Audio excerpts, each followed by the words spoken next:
Hey, it's Stereo Police.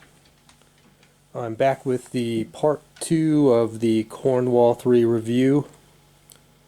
I promised a couple of sound samples, a comparison between the Cornwall 3 and the Forte 3, which I've done this evening. I'll make this video, other than the sound sample part, short and sweet.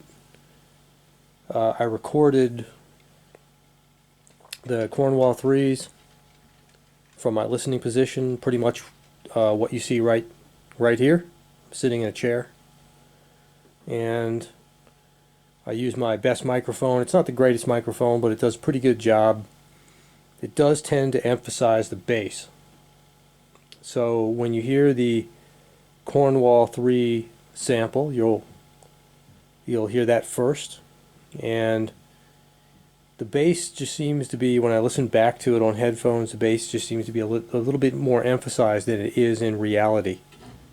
So keep that in mind, but it's a pretty good representation of the Cornwall 3s. The Forte 3s, I dragged out here in the other room now, and I set them in front of the Cornwalls because I didn't want to move the Cornwalls. They're big and bulky, and they're just a pain in the butt to move. So I set them in front of the Cornwall, so the Fortes didn't get the benefit of being a little closer to the wall, so their bass may be a little bit de-emphasized compared to what they are in reality. But going back and listening to my recordings back and forth, it's pretty good. It's a pretty fair representation, so you can get an idea of how the Cornwalls and the Fortes differ from each other in the mids and the highs.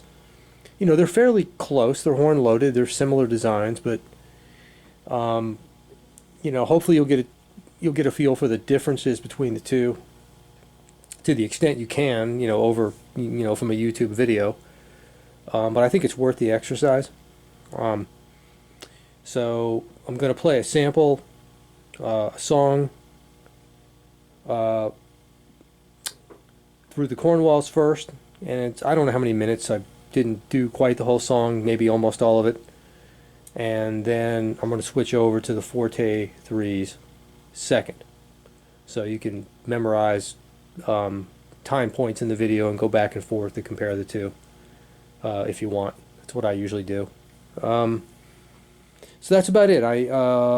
The song, it was, I chose this, and I hope I don't get a copyright violation for this. I looked it up on the YouTube copyright policy. I didn't see it, you know, it didn't come up as being of having a particular copyright policy, but it's a band that I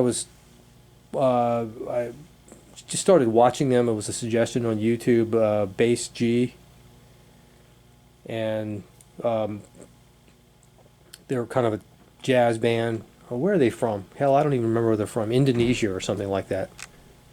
I don't quote me on that, but a bunch of young guys, and really, really good, really talented. I was digging some of their stuff, so I figured I'd choose one of their songs. Anyway, enjoy. I hope this is a useful exercise. It sure as hell took a lot of time, dragging those Fortes and going back and forth and setting up the microphone. It took me a while to get that mic. I listened to a lot of samples over and over again just to get that mic set up in the right place to try to get the best quality. But I think it did pretty good this time. So here goes. Enjoy. Ciao.